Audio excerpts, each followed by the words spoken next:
ছোট্ট এই জীবনে আমাদের বেঁচে থাকতে গেলে প্রতিনিয়ত টাকার দরকার হয়। টাকা ছাড়া আমাদের বেঁচে থাকাটা অনেকটাই কষ্টকর। মধ্যবিত্ত পরিবারের বউ হয়েও কিভাবে আমি সংসারের কাজের ফাঁকেও ঘরে বসে 3 থেকে 4 হাজার টাকা প্রত্যেক মাসে আয় করি, সেটাই আজকের ভিডিওতে শেয়ার করব। আশা করছি ভিডিওটি সবার কাছে অনেক বেশি ভালো লাগবে আর অবশ্যই উপকারে আসবে। তো পুরো ভিডিও দেখার অনুরোধ রইল। হ্যালো এভরিওয়ান, আসসালামু আলাইকুম। কেমন আছেন সবাই? আই হোপ সবাই খুব ভালো আছেন আর সুস্থ আছেন। আমরাও আলহামদুলিল্লাহ খুব ভালো আছি। আমার নতুন একটি ভিডিওতে সবাইকে ওয়েলকাম করছি। আশা করছি আজকের এই ভিডিওটি সবার কাছে অনেক বেশি ভালো লাগবে। শ্বশুর বাড়ি থেকে কিছু পেয়ারা পাঠিয়েছিল, গাছের পেয়ারা, তো সেগুলোই কিন্তু আমি গুছিয়ে রেখে দিচ্ছিলাম। আমার শ্বশুর বাড়ি কিন্তু গ্রামে, তবে খুব একটা বেশি যাওয়া হয় না।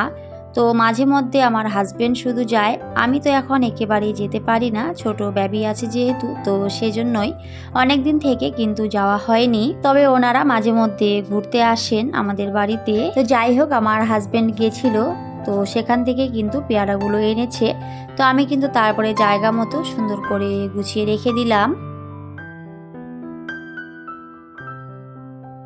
তো এর আগের ভিডিওতে দেখিয়েছিলাম আমি কিন্তু সোফার কভারগুলো সমস্ত কিছুই কেচে দিয়েছিলাম। আর আমার সোফার কভারগুলো যেহেতু সাদা কালারের, তো প্রচুর পরিমাণে কিন্তু নোংরা হয়। আসলে সাদা জিনিস দেখতে কিন্তু অনেক বেশি সুন্দর লাগে, তবে একটু বেশি পরিমাণে কিন্তু নোংরা হয়। তো যাই হোক, যতই নোংরা হোক পরিষ্কার করে দিলে কিন্তু পরে দেখতে অনেক সুন্দর লাগে। আর সাদা রংটা আমার বরাবরই অনেক পছন্দের, সাদার সাথে লাল সত্যি অনেক বেশি ভালো লাগে। তো আমি কিন্তু তারপরে সোফার কভারগুলো সুন্দর করে দিয়ে দিচ্ছিলাম।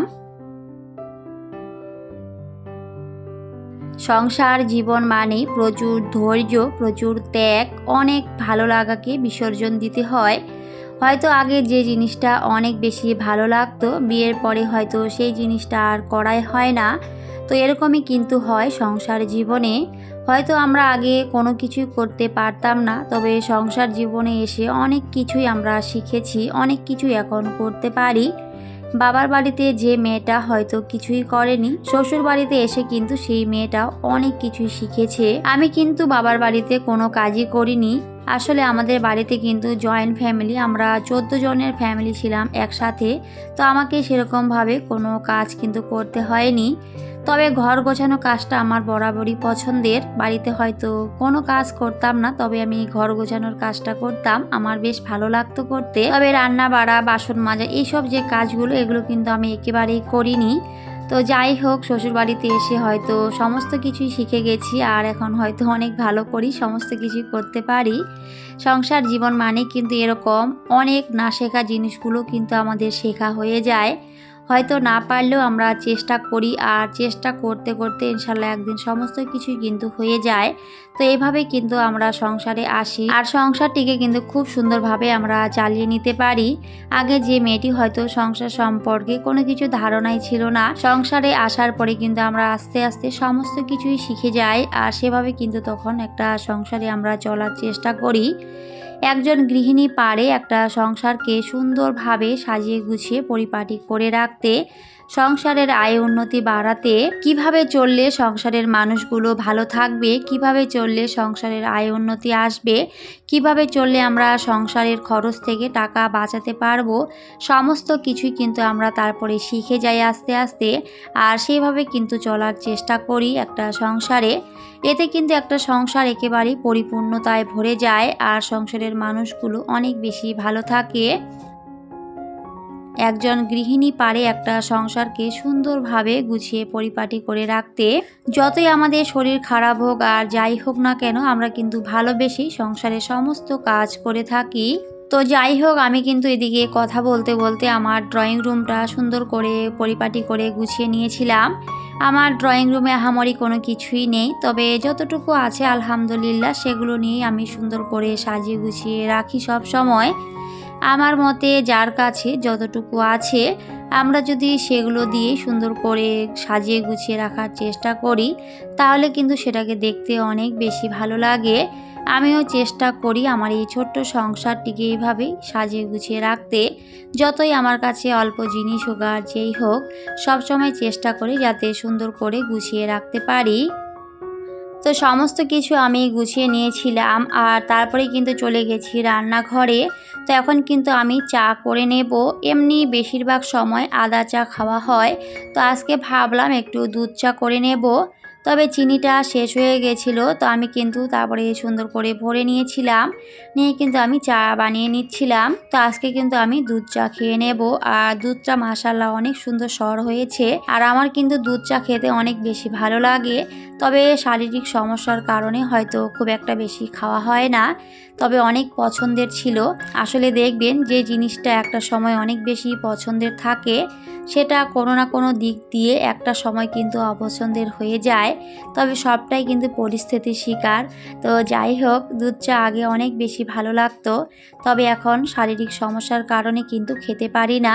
তবে মাঝে মধ্যে কিন্তু খেয়েই থাকি, মাঝে মধ্যে খেলে কিছু হয় না, আসলে পছন্দের জিনিস বলে কথা। তবে এখন হয়তো কাজগুলো করতে আমার অনেক বেশি প্রবলেম হয়। ছোট বেবি নিয়ে কাজ করা সংসারে অনেক বেশি কষ্টকর, ওকে কিন্তু অনেকটা সময় দিতে হয়। তবে যাই হোক, ভালোবেসে যে কোনো কাজ করলে কিন্তু বেশ ভালোই লাগে, তো আমি সেভাবেই কিন্তু সব সময় করার চেষ্টা করি। আমার মতে আমরা যে কোনো কাজই করি না কেন, সেটাকে যদি আমরা ভালোবেসে করি তাহলে কিন্তু সেখানে দেখবেন কোনো বিরক্তি আসবে না বা কোনো ক্লান্তিও আসবে না।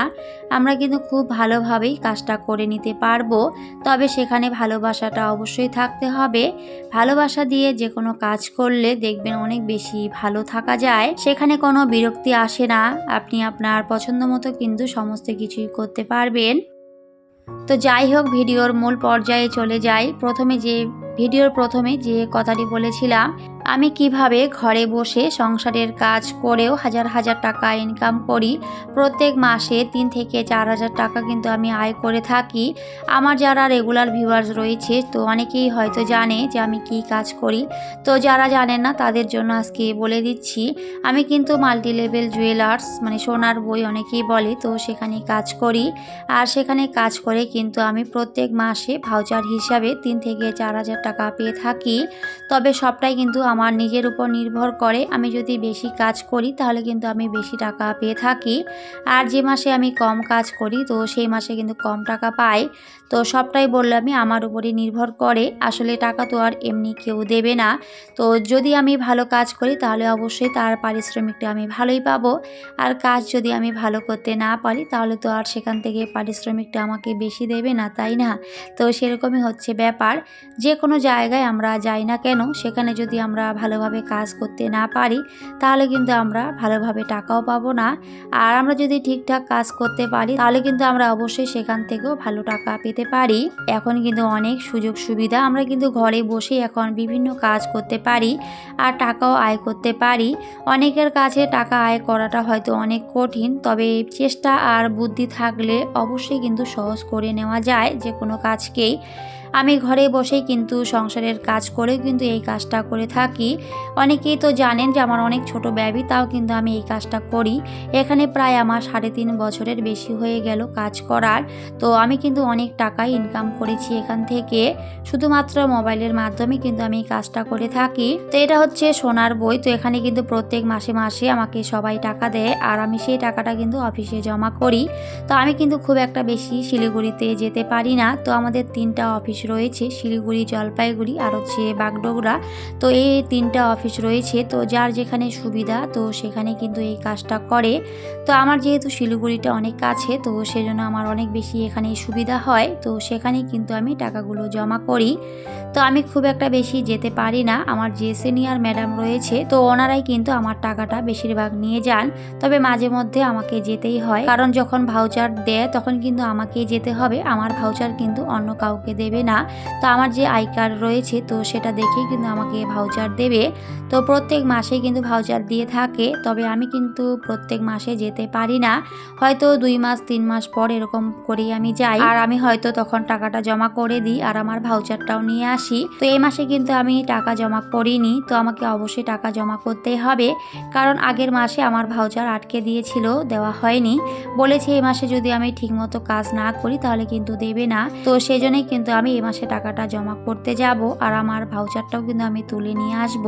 তো দেখি এ মাসে কি বলে, কারণ আগের মাসে কিন্তু আমার ভাউচার একেবারে আমাকে দেয়নি, আটকে দিয়েছিল, মাত্র 670 টাকা দিয়েছিল। তো আমি কিন্তু ভিডিওতে শেয়ার করেছিলাম, তো যারা আমার এর আগের ভিডিওগুলো দেখেছে হয়তো অনেকেই জানে।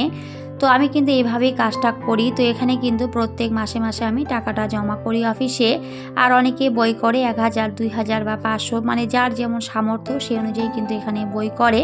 আর যখন ম্যাচুরিটি হয়ে যায়, এখানে 1 বছর 1.5 বছরের কোর্স থাকে, বা 2 বছর 2.5 বছর, যার যেমন সুবিধা তো সেই অনুযায়ী কিন্তু করতে পারে। তো যখন ম্যাচুরিটি হয়ে যায় তখন যে টাকাটা সেখানে জমা হয় সেই টাকাটা দিয়ে কিন্তু সোনা কিনতে পারবে। আবার অনেকে যদি ভাবে যে আমি আরও কিছু টাকা দিয়ে ভালো একটা জিনিস কিনবো, সেটাও কিন্তু করতে পারে। আবার অনেকেই ভাবে যে অল্পটুকু টাকা দিয়ে কি সোনা পাবো, তো এটা আমি রেখে দেব, পরে আরেকটা বই করব, তো সেভাবেও কিন্তু আপনারা করতে পারেন। অনেক সুবিধা রয়েছে এখানে। আর এখানে প্রায় 15,000-এরও বেশি মহিলা কাজ করে, আর কাজ করে কিন্তু নিজেরা অনেক বেশি স্বাবলম্বী হয়েছে। আমি কিন্তু নিজেই তার প্রমাণ। আমি কিন্তু এখানে কাজ করে অনেক টাকা আয় করেছি, আর সেগুলো আমি ভিডিওতে শেয়ার করেও থাকি। আর আপনারা সবাই ভালোবেসে আমার ভিডিওগুলো দেখেন আর অনেক সুন্দর সুন্দর করে কমেন্ট করেন। তো সবাইকে অনেক অনেক থ্যাংক ইউ, অনেক অনেক ভালোবাসা। এভাবে সুন্দর সুন্দর করে কমেন্ট করে আমাকে উৎসাহিত করবেন নতুন নতুন কন্টেন্ট তৈরি করতে। আসলে আমরা গৃহিণীরা চাইলে কিন্তু সব কিছুই করতে পারি, অবশ্যই আমাদের বুদ্ধি দিয়ে সমস্ত কিছুই করতে হবে। বুদ্ধি থাকলে একটা সংসারে আপনি অনেক বেশি ভালো থাকতে পারবেন, অনেক টাকাও জমাতে পারবেন। আমি কিন্তু এভাবে টাকা জমিয়ে আমার সংসারের অনেক আয় উন্নতি করেছি, আমার সংসারের অনেক কিছু জিনিস কিনেছি, আর সেগুলো আমি ভিডিওতে শেয়ারও করে থাকি। একটা সংসারে কিন্তু বুদ্ধি ছাড়া চলা একেবারেই অসম্ভব। বুদ্ধি দিয়ে চললে দেখবেন অনেক বেশি ভালো থাকতে পারবেন, অনেক টাকা জমাতেও পারবেন, ফ্যামিলির মানুষগুলোকেও ভালো রাখতে পারবেন, আর তার সাথে নিজেও ভালো থাকতে পারবেন। আসলে যদি আমাদের হাতে টাকা থাকে তখন দেখবেন মন মেজাজ সমস্ত কিছুই ভালো থাকে। আর টাকা যদি না থাকে তখন কিন্তু কিছুই ভালো লাগে না, কিছুই কিনতে পারি না, বা নিজের পছন্দের কোনো কিছু কেনাকাটা করতে পারি না, তখন কিন্তু মনটা অনেক বেশি খারাপ লাগে। আর যদি টাকা থাকে তাহলে কিন্তু আমরা আমাদের শখের জিনিসগুলো বা পছন্দের জিনিসগুলো কিনতে পারি, আর সেগুলো কেনার মধ্য দিয়েই কিন্তু আমরা গৃহিণীরা অনেক বেশি আনন্দ খুঁজে পাই। তো এটা হয়তো প্রত্যেকটা সংসারেরই গল্প। তো যাই হোক, এদিকে অনেক কথা বলেছি, আর কথার ফাঁকে আমি কিন্তু আমার সংসারের অনেকগুলো কাজই করে নিয়েছিলাম। তো আজকে কিন্তু আমাদের একটা মোরগ নিয়ে এসেছিল, আর সেটাই কিন্তু আজকে আমি রান্না করেছিলাম, আর তার সাথে আজকে পোলাও রান্না করেছি। তো আমার হাজবেন্ড বলেছিল পোলাও খাবে, পোলাও তার সাথে মুরগির মাংস। তো সেগুলোই কিন্তু আজকে আমার দুপুরে রান্না, আর সেটা একটুখানি করে আমি শেয়ার করেছিলাম। পোলাওটা বরাবরই আমার অনেক বেশি পছন্দের, তবে আমার ছেলে একেবারেই খেতে চায় না, তো সেজন্যই কিন্তু আমার রান্না করতেও ভালো লাগে না। আসলে বাচ্চারা যদি কিছু খেতে চায় তাহলে কিন্তু সেটা রান্না করতেও বেশ ভালো লাগে, আর যদি খেতে না চায় শুধু নিজের জন্য একেবারে ভালো লাগে না।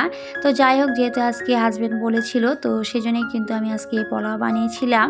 তো অনেক কথা বলেছি, কথার মধ্যে কোনো ভুল ত্রুটি হলে সবাই অবশ্যই ক্ষমা সুন্দর দৃষ্টিতে দেখবেন। আর নতুন বন্ধুরা অবশ্যই আমার চ্যানেলটিকে সাবস্ক্রাইব করে দিয়ে আমার পাশেই থাকবেন। তো সবাইকে টাটা, আল্লাহ হাফেজ, দেখা হবে পরের অন্য কোনো একটি ভিডিওতে।